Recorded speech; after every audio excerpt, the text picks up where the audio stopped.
اس وقت جب کوئی آتا تھا ادھر، کوئی افسر آتا تھا، یہ کہتے تھے کہ بڑے صاحب آ گئے ہیں، بڑے صاحب آ گئے ہیں، اور سب سائلنٹ ہو جاتے تھے.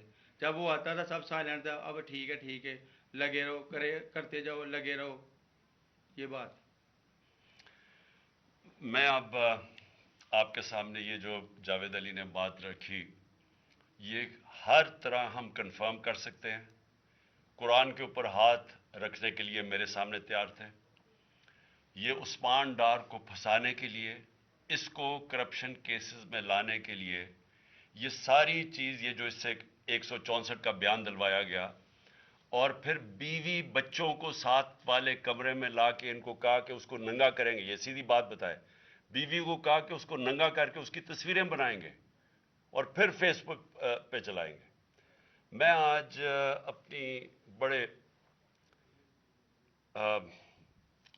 رسپیکٹ سے، میں اپنی عدلیہ سے، میں اپنی چیف جسٹس صاحب سے کہنا چاہتا ہوں کہ دیکھیں، میں اب سے نہیں، جب سے ہماری حکومت گئی ہے، میں تب سے کہتا رہا ہوں کہ ہمارے بنیادی حقوق کی حفاظت کون کرے گا.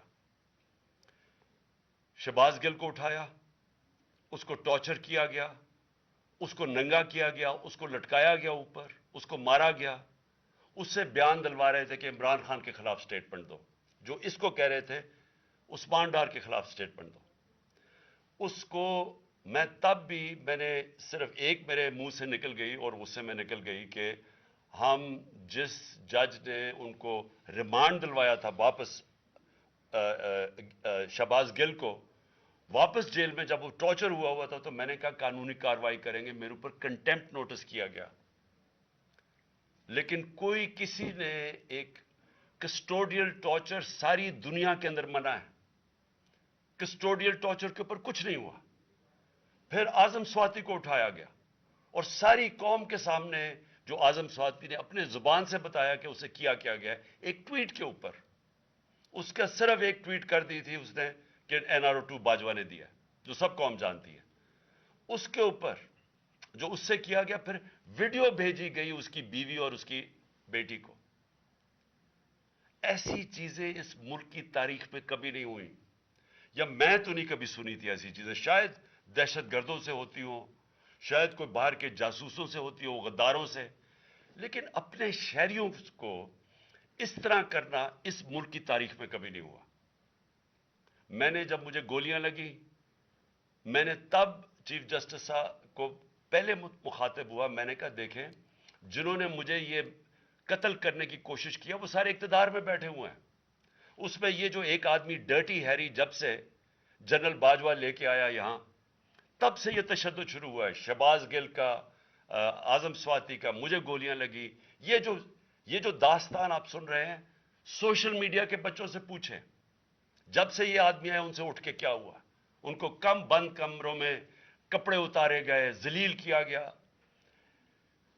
ایک ماں باپ نے مجھے کال کی، انہوں نے کہا ابھی تک ان کا بیٹا نارمل نہیں ہوا. اس سے اوپر اتنا تشدد کیا کہ وہ ابھی تک نارمل نہیں ہوا. اور میں ان کو کہا، جس طرح اس کو جاوید کو کہا میں نے سامنے آؤ، سب ڈرتے ہیں، نامعلوم افراد سے سب ڈرتے ہیں، اور کوئی کسی قسم کی پروٹیکشن کسی کو نہیں ہے، کیونکہ یہ قانون کے اوپر ہے، یہ جو مرضی کر لیں، کوئی ان کو بچانے والا نہیں ہے. کوئی جاوید جیسے انسانوں کو جب یہ کرتے ہیں، اس کو پھر دھمکیاں دی گئی کہ تم نے یہ بتانا کسی کو نہیں ہے، تو ہم یہ کر دیں گے، ہم تمہیں یہ مروا دیں گے. تو یہ اس ملک کی، ہمارے پاس تو ایک ہی راستہ ہے، اور مجھے پتا ہے کہ عدلیہ کے اوپر پورا اٹیک ہے یہ مافیا کا.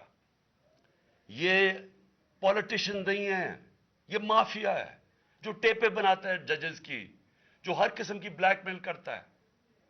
انٹیریئر منسٹر ٹیپ چلا رہا ہے کسی کی، یہ بالکل غیر قانونی چیز ہے.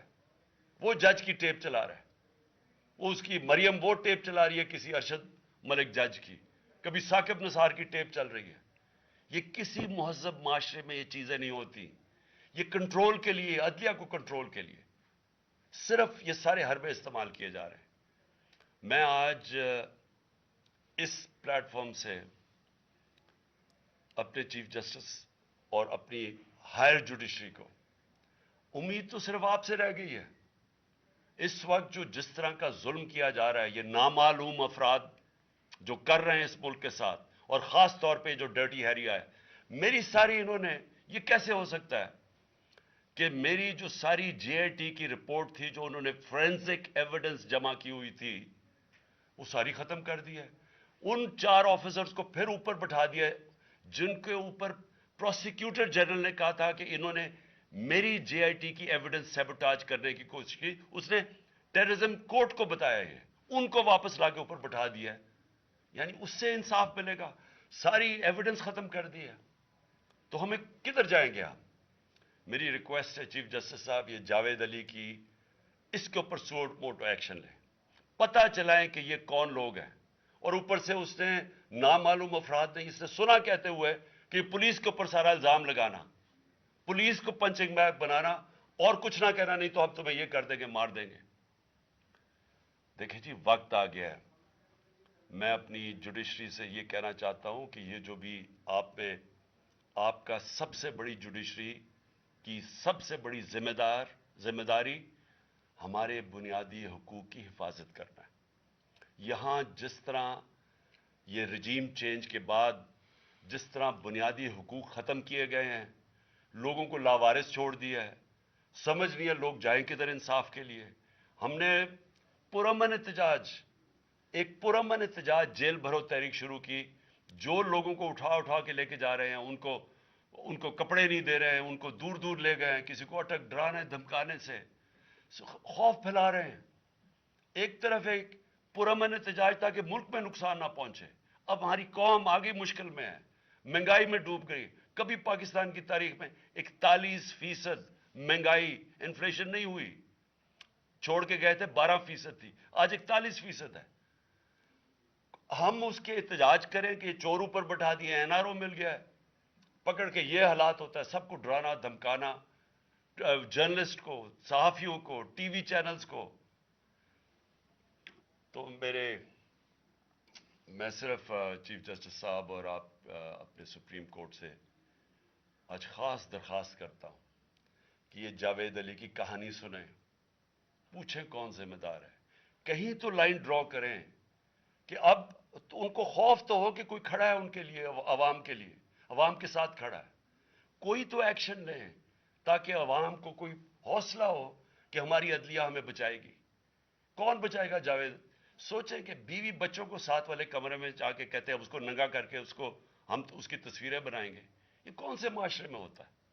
یہ کوئی غدار ہے؟ کوئی ایک چوکی دار کی کلاس 4 کی نوکری کر رہا ہے، اس سے اٹھا کے یہ کیا کہ جی اس کے خلاف ایویڈنس دے، کہ وہ دیکھیں جی کتنا آپ نے اس کے لیے کتنی، پتہ نہیں کدھر سے اس نے کلاس 4 کے چوکی دار نے پتہ نہیں کیسے پیسے بنا کے دینے تھے اس کو.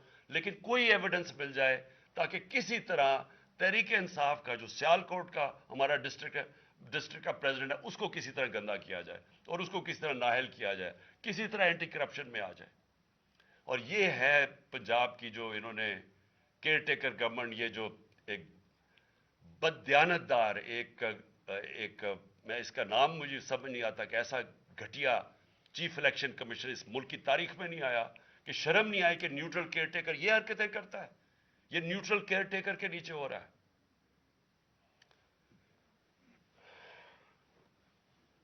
بہت بہت شکریہ.